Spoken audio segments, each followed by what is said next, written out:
この動画を見つけてくださったそこのあなた、もしかして今、画面を閉じようとしませんでしたか？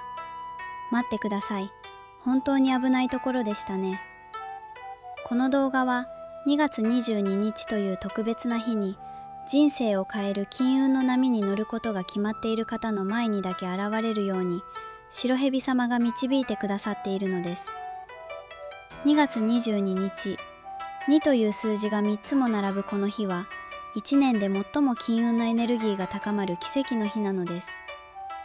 白蛇様は、弁財天様の御使いとして、この日に動く人を強く引き上げようと待っていてくださいます。もし今、また後でいいやと、この動画を閉じてしまえば、2月22日にあなたのために用意されていた金運の扉は、静かに閉じてしまい、二度と開くことはないでしょう。春の雪解けのように、豊かさがあなたの手からするりと流れ去ってしまうのです。どうか最後まで私の言葉に耳を傾けてください。最後まで見届けることで初めて、2月22日の特別な金運なエネルギーがあなたの心にしっかりと根付くのです。そして今のうちに高評価ボタンとチャンネル登録を押してください。これは白蛇様に、私はここにいます。私は2月22日の奇跡を受け取ります。と合図を送るための現代の祈りなのです。あなたのその決断を白蛇様はしっかりと見守ってくださいます。さあ、準備は整いましたか？これより2月22日に向けて、あなたの金運を最高に高め、豊かさを引き寄せるためのお話をさせていただきます。画面に映る言葉を一つ一つ大切に受け取ってください。そのエネルギーがあなたの心に深く染み込んでいきますから。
最後までこの言葉を受け取ってくださったあなた、本当にありがとうございます。今、あなたの心には2月22日という特別な日の金運のエネルギーがしっかりと宿り、白蛇様の御加護が満ちています。ですが、ここで一つだけ大切なお話をさせてください。2月22日のエネルギーはとても強力ですが、同時にとても繊細なのです。この動画を見終わった後、日常の忙しさの中で、せっかく受け取ったエネルギーが少しずつ薄れていってしまうことがあります。それはまるで、せっかく汲んだ清らかな水が容器に蓋をしなければこぼれてしまうようなものです。このエネルギーをあなたの中にしっかりと留め、2月22日の金運を確実なものにするためには、白蛇様の守り札が必要なのです。今すぐ概要欄にある公式 LINE を追加して、この白蛇様の守り札を受け取ってください。この守り札は私琥珀が白蛇様にお祈りを捧げて特別にご用意したものです。お守りと同じようにいつもあなたのそばに置いてください。この守り札があることで、今日受け取った金運のエネルギーが逃げることなくあなたの人生に根付いていきます。そして LINE に登録してくださった方にはもう一つ特別なご縁をおつなぎいたします。それが天寿の金運巫女占いです。白蛇様が今あなたに何を伝えようとしているのか、あなただけのメッセージを私琥珀がお届けします。実際にこの占いを受けた方からは心温まるお声をたくさんいただいています。占いで教えていただいた通りにしたら思いがけない臨時収入がありました。長年の夢だった事業が軌道に乗り始めました。家族みんなで笑顔になれる日が増えました。そんな喜びの報告が届いているのです。概要欄のリンクからどうぞ迷わず LINE を追加してください。白蛇様の守り札と天寿の金運巫女占い、この2つがあなたの2月22日をさらに輝かせてくれるはずです。大丈夫。あなたは一人ではありません。白蛇様も弁財天様も、そして私琥珀もいつもあなたのそばで見守っています。あなたが笑顔で幸せな報告をしてくださる日を心から楽しみに待っていますね。